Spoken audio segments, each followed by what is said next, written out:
1967. Jimi Hendrix deja al mundo boquiabierto al incendiar su instrumento en pleno escenario enfrente de 50.000 personas, las más influyentes caras de las compañías discográficas de la época, y posteriormente en un documento que pasaría a la posteridad, convirtiendo al guitarrista zurdo, si no lo era ya, en una leyenda. ¿Querés saber cómo pasó esto? Quédate a escuchar esta apasionante historia de rock.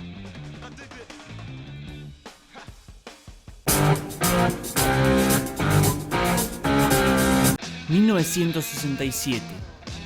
muere el Che Guevara. En Estados Unidos se marcha contra la guerra de Vietnam. Se edita el primer álbum de The Doors. Aretha Franklin graba Respect.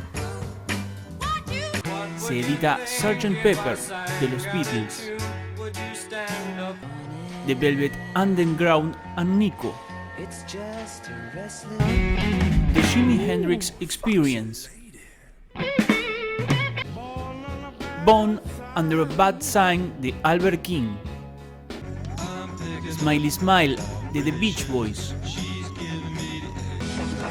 The Piper at the Gates of Dawn de Pink Floyd. The Satanic Majestic Request de The Rolling Stones. Sale a la venta el primer disco de Los Gatos, que incluiría La Balsa. Y nacen los grupos Almendra, Genesis, Jethro Tull y Fleetwood Mac.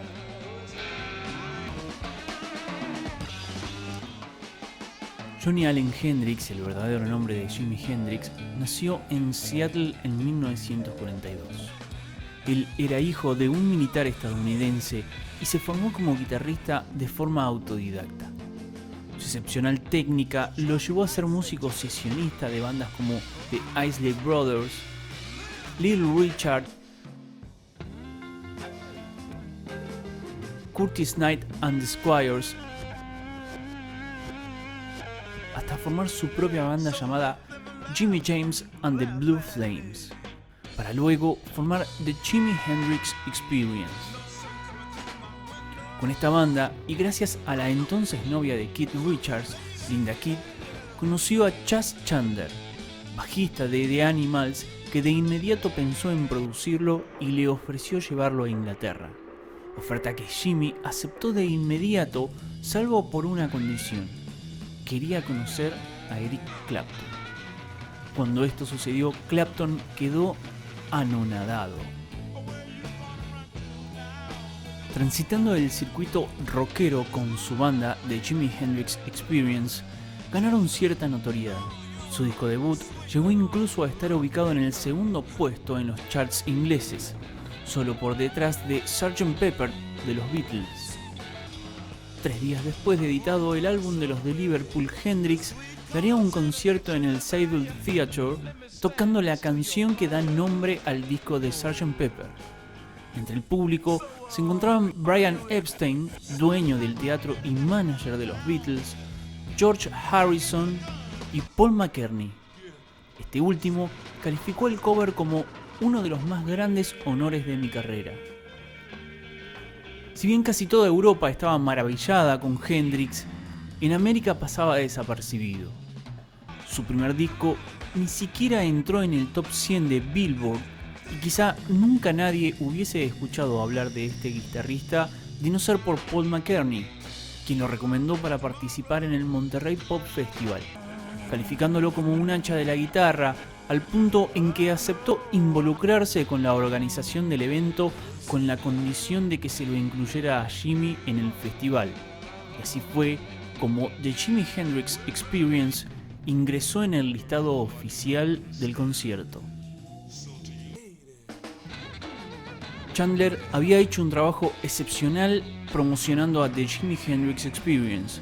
De hecho, logró que firmaran un contrato discográfico con Track Records, la compañía fundada por los managers de The Who. Esta banda inglesa, que era furor en ese entonces por sus ruidosas presentaciones en vivo y por romper instrumentos arriba del escenario, tenían un histrionismo que hacía chocar a ambas bandas en la escena rockera de la época. Enfrentamiento que llegaría al punto máximo cuando ambos conjuntos se encontraron en el mismo Monterrey Pop Festival, mismo día, y en el cual se disputarían el galardón de banda más ruidosa, llamativa y poderosa del festival. Esta disputa llegaría al punto en donde ninguno de ellos quería tocar después del otro por miedo a ver su actuación opacada por el otro. Discusión que llegó al punto de hacer sortear a través de una moneda cual evento deportivo el turno en que tocarían ambas bandas, ya que todos ellos querían tocar antes que el otro.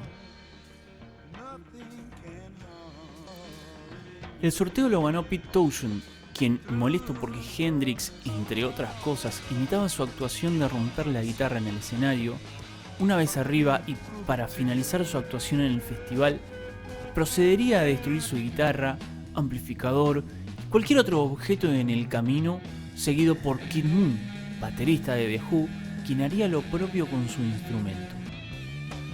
Esta disputa se había originado particularmente durante la gira de promoción del disco Are You Experienced, donde Hendrix y Chandler, mientras esperaban para dar un concierto en el Astoria de Londres y charlando con el periodista Keith Allman acerca de cómo podrían aumentar sus apariciones mediáticas, este último fue quien sugirió que hiciera algo más fuerte que The Who.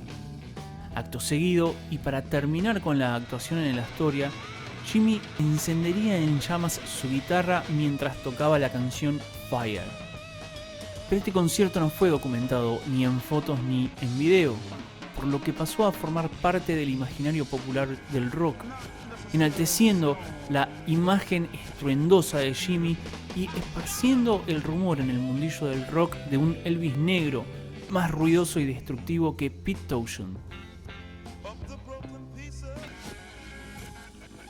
Esa misma noche, después de la actuación del grupo inglés en el Monterrey Pop Festival y ante la mirada de 50.000 personas, Brian Jones, The Who, periodistas especializados y posteriormente en la película del festival, Hendrix daría vida a este acto incendiario una vez más, pero esta vez para quedar en la historia grande del rock.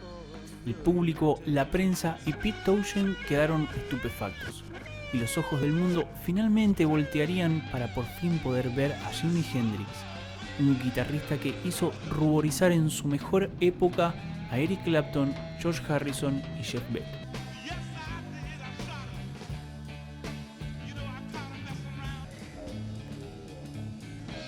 Hendrix fue un revolucionario en todos los sentidos y la máxima expresión de su época.